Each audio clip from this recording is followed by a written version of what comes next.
नमस्कार साथियों, जय हिंद। जाट बनाम राजपूत, राजपूत बनाम जाट, इस तरह की बीमारी चल रही है आज पूरे राजस्थान में, पूरी यूपी में, पूरे हरियाणा में, जहां पे ये दोनों जातियां बाहुल्य रूप से पाई जाती है। प्यारे साथियों, ये वीडियो अगर आपको अच्छा लगे तो आप इसको शेयर जरूर करना। मैं एक सैनिक हूं, सैनिक अगर सच ना बोले तो फिर वो कौन सी बात हुई।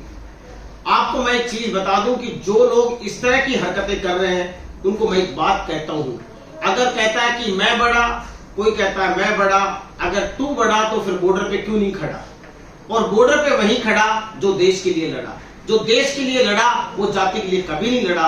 अब बात सुनिए अगली में। साथियों, मैं कहता हूं कि हमारे जितने भी महापुरुष किसी भी जाति में जन्म लिए हो, पहले तो हमें उनका सम्मान करना पड़ेगा, चाहे वो महाराजा सूरजमल हो, चाहे महाराणा प्रताप हो, चाहे कोई किसी भी जाति के लोक देवता हो। ये दिमाग से कीड़ा निकाल दीजिए। महापुरुष की कोई जाति नहीं होती, महापुरुष से सभी जातियों को सीखने की आवश्यकता होती है। चाहे वो बाबा साहब अम्बेडकर हो, चाहे वो ज्योतिबा फूले हो, चाहे वो महाराणा प्रताप हो, चाहे वो कोई और हो। दोस्तों, एक बात समझ लीजिए, सेना में एक बात सिखाई जाती है, इन सभी को, सभी जातियों को सेना से सीखने की जरूरत है। सेना से क्यों सीखने की जरूरत है कि सेना 3 मुद्दों पर चलती है: नाम, नमक और निशान। Honour, fidelity and courage. मैं दोस्तों नाम, नमक, निशान की क्यों बता रहा हूं? दोस्तों, अगर मैं जन्म से राजपूत हूं तो मैं कर्म से जाट हूं, क्योंकि मैंने जाट रेजिमेंट की वर्दी पहनी है। अगर मैं जन्म से जाट हूं और कर्म से राजपूत हूं, क्योंकि मैंने राजपूत रेजिमेंट की वर्दी पहनी है। मैं जन्म से चमार हूं लेकिन वर्दी मैंने राजपूत रेजिमेंट की पहनी है, तो मैं राजपूत हूं। अगर मैंने वर्दी महार रेजिमेंट की पहनी है और मैं जन्म से ब्राह्मण हूं, तो मैं महार के गुणगान करूंगा। प्यारे साथियों, इसको समझिए, अगर मैं जन्म से किसी और जाति का हूं और मैंने मराठा की वर्दी पहनी है, मैं मराठा का गुणगान करूंगा। अगर मैं जन्म से जाट हूं, मैंने डोगरा की वर्दी पहनी है, मैंने गोरखा की वर्दी पहनी है, मैंने आर्मर्ड आरटी की वर्दी पहनी, मैं उनका गुणगान करूंगा। इसका मतलब आपकी जाति बड़ी नहीं है, आपका कर्म बड़ा है। जिसकी आपने वर्दी पहनी, उस वर्दी को पहनकर आप देश की रक्षा करें। प्यारे साथियों, ये जितने भी फेसबुक लोग चलाते हैं, जितने भी लोग इंस्टाग्राम चलाते हैं, पहले तो मैं आपको बता दूं कि इनकी मानसिक हालत बहुत मजबूत नहीं होती।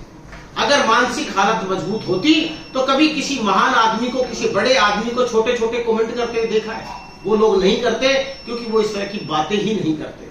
आज कोई एक टुच्चा सा नेता, माफी चाहूंगा मैं इस तरह का शब्द यूज कर रहा हूं, क्योंकि आप समाज को आपस में लड़ाने का काम कर रहे हो। वो किसी भी जाति में पैदा हो सकता है, कोई जाति खराब नहीं है, हर जाति मेरी तरफ से महान है, लेकिन हर जाति में निकम्मे और समाज को लड़ाने वाले लोग पैदा हो जाते हैं। साथियों, आप उनकी बातों में ना आए। क्या राजपूतों का इस देश में योगदान नहीं है? क्या जाटों का इस देश में योगदान नहीं है?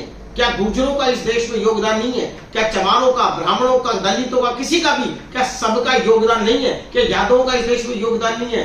सब जातियों का इस देश में योगदान है, तभी आज ये भारत अखंड भारत है। ये दिमाग से पहले कीड़ा निकालो कि मेरी जाति ने ये कर दिया, मेरी जाति ने ये कर दिया। तुम ये बोलो कि भारत के उस समय पे मौजूद भारतीयों ने ये कर दिया, तब आपका देश आगे बढ़ेगा। अब आपने क्या करना शुरू कर दिया है? मेरी जाति की रेजिमेंट, मेरी जाति की रेजिमेंट। दिमाग से पहले तो ये क्लियर निकालो कि आपकी जाति की रेजिमेंट कोई भी नहीं है। ये अंग्रेजों ने खड़ी की थी कि उस समय पे जिसकी बाहुल्य संख्या थी, जिसकी संख्या ज्यादा थी, उसके आधार पर रेजिमेंट खड़ी की गई है। ऐसा नहीं कि वो बहादुर थे, वो कमजोर थे, ये ऐसे थे, वो वैसे थे। ये बिल्कुल निकाल दीजिए। दोस्तों, कई नेताओं को सेना की एबीसीडी भी ढंग से नहीं पता होती। उनके खानदान में साला कोई आज तक सेना में ना गया ना जाएगा, हिम्मत ही नहीं सेना में जाने के लिए, वर्दी पहनने के लिए ताकत चाहिए। वो भी भारतीय सेना की रेजिमेंटों पे कमेंट करने लग गए। मैं नाम नहीं लेना चाहूंगा, आप समझ गए हो। आपको किसी भी नेता को भारतीय सेना के ऊपर, नौसेना के ऊपर, वायुसेना के ऊपर, पैरामिलिट्री फोर्सेस के ऊपर कमेंट करने का अधिकार नहीं है, क्योंकि तुम्हारी औकात नहीं है वो वर्दी पहनने की, क्योंकि तुम्हारी औकात नहीं है देश में बॉर्डर पर रहकर रक्षा करने की। तुम्हारी औकात नहीं है -40 डिग्री टेम्परेचर में सियाचिन ग्लेशियर में नौकरी करने की। तुम्हारी औकात नहीं है 50 डिग्री टेम्परेचर में जैसलमेर में नौकरी करने की। तुम्हारी औकात नहीं है योगेंद्र सिंह यादव की तरह 18 गोली छाती में खाने की, देश के लिए लड़ने की तुम्हारी औकात नहीं इस देश के लिए लड़ने की। जब तुम्हारी औकात देश के लिए लड़ने के लिए, तो आपस में जातियों के नाम पर देश को मत बांटो। ये देश बहुत खूबसूरत है, ये देश बहुत संगठित है। और मैं आपको बता दूं, आज अगर आपका व्यक्तित्व है तो आपकी जाति की वजह से नहीं है। आपको पढ़ाया किसी और ने होगा, आपको खिलाया किसी और ने होगा, आपको शिक्षा किसी और ने दी होगी, तब जाके आपका अस्तित्व बना है। और आज अपनी जाति का गुणगान कर रहे हो। शर्म आनी चाहिए।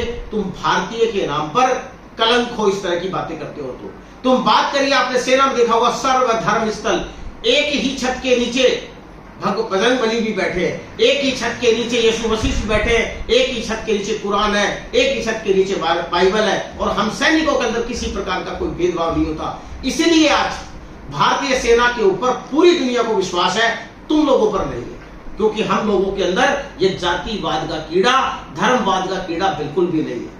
कौन सी जाति कहती है कि मेरी जाति बिल्कुल निष्पक्ष, उसमें कोई गड़बड़ नहीं है? कोई भी नहीं है। हर जाति में महान लोग पैदा हुए, हर जाति में निकम्मे लोग हैं। जो निकम्मे हैं वो देश को बर्बाद कर रहे हैं। आजकल एक नागौर बेल्ट राजस्थान के अंदर जाट बनाम राजपूत बनाया हुआ लोगों ने। अरे बेवकूफ है, ये मुझे बताइए कि इन दोनों जातियों का इस देश के विकास के अंदर बहुत बड़ा योगदान है। आप इनके अंदर स्पिरिट पैदा करिए। आपने इनको जातियों के नाम पे लड़ा दिया। एक कहता है मेरी जाति बड़ी, एक बोलता है मेरी जाति बड़ी। साला तुम्हारी जाति दोनों बड़ी है, तुम बड़े नहीं हो कि तुम्हें ये नीचता आती है। तुम आपस में दो अच्छे समाजों को लड़ाने का काम कर रहे हो। जो देश के लिए कोई स्पोर्ट्स में अच्छा कर रहा है, कोई सेना के लिए अच्छा कर रहा है, वो खेती में अच्छा कर रहा है, और तुम एसी रूम में बैठ के, धरना स्थल पर बैठ के केवल बकवास करते हो, युवाओं को भड़काते हो ताकि उनके अंदर समाज में भाईचारा ना रहे। अगर मेरा पड़ोसी जाट है तो रात को 12 बजे मेरे वो जाट ही काम आएगा। अगर जाट का पड़ोसी राजपूत है तो वही काम आएगा। अगर राजपूत का पड़ोसी कोई अहीर है तो वही काम आएगा। अगर मेरा पड़ोसी कोई मुसलमान है तो वही काम आएगा। तुम काम नहीं आओगे। तुम केवल बकवास कर सकते हो, सोशल मीडिया पे जहर फैला सकते हो। तो ये जातिवाद का जो बेवकूफ वाला हरकत है, ये करना बंद कर दो। सेना से सीख लो कि भारतीय सेना किस तरह से आगे बढ़ती है, भारतीय सेना में कितनी यूनिटी है, भारतीय सेना का पूरी दुनिया में कितना बड़ा नाम है। इसलिए कहते हैं जय जवान, जय किसान, जय विज्ञान, जय अनुसंधान। साला किसी ने नहीं बोला जय नेता, वो नहीं बोलता। और साले तुम्हारी जो इसको जय बोल रहा है तो वही बेवकूफ बोल रहा है जिसको समझ नहीं कि तुम कौन हो।